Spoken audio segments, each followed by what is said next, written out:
I'm asking the bigger question of who am I?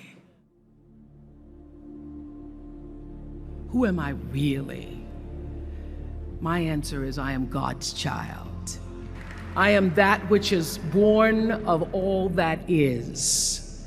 I am, as Pierre de Chardin said, a spiritual being having a human experience, come trailing the breath of the ancestors yet, but trailing the breath of the angels, and understanding that because I am connected to the source of all that is possible for me.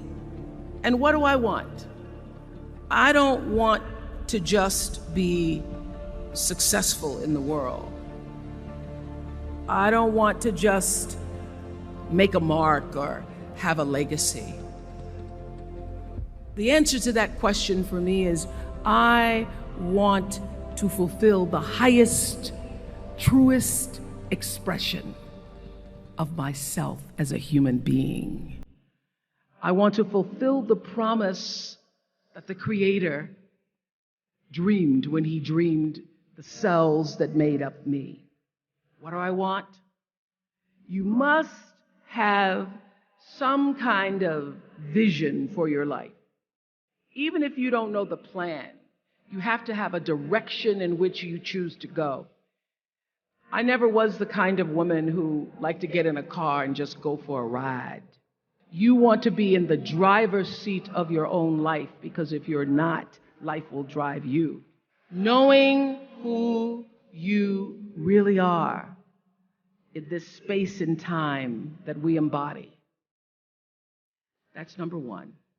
What do you want? Who are you? Number two, you must find a way to serve. Martin Luther King said that not everybody can be famous, but everybody can be great, because greatness is determined by service. Now, we live in a world where everybody wants to be famous and where we admire people for just being famous. We think being known brings us value. The truth is, all of that will fade in time. Service and the significance that you bring to your service is that which is lasting. So to be able to, whatever your occupation or job or talent or gift is, our honorees today getting doctorate degrees, to apparently opposite fields, HIV and AIDS and the spoken word. But what they have in common is service, using the spoken word in service to community and the world, using your knowledge and information about HIV and AIDS and medicine in service to the world. And if you look at all the most successful people in the world, whether they know it or not, they have that paradigm of service. Service through medicine, service through art. Using whatever it is you produce, your product, as a way of giving back to the world. When you shift the paradigm of whatever it is you choose to do to service, and you bring significance to that, success will, I promise you, follow you. Be excellent. Let excellence be your brand. Everybody talks about building a brand. I never even knew what that was. When people say, you're a brand, I would say, no, I'm just Oprah.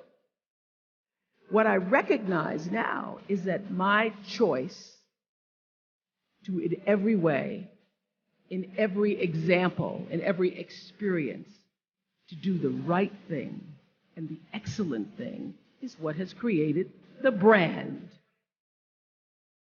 Years ago, I did an ad for Revlon for an ad they were doing called Unforgettable Women. And what I know is that when you are excellent, you become unforgettable. People remember you. You stand out. Regardless of what it is, you become an unforgettable woman.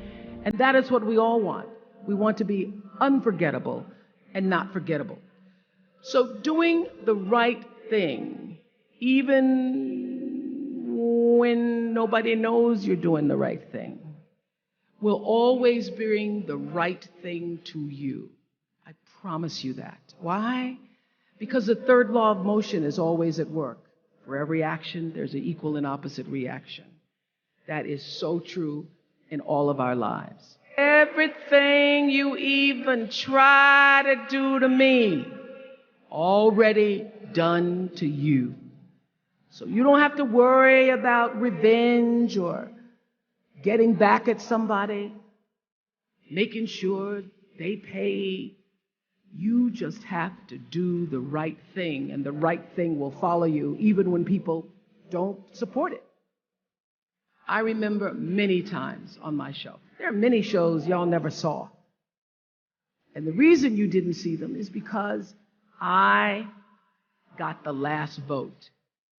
The most important thing I have come to know in doing the right thing and making the right choices is understanding what we talked about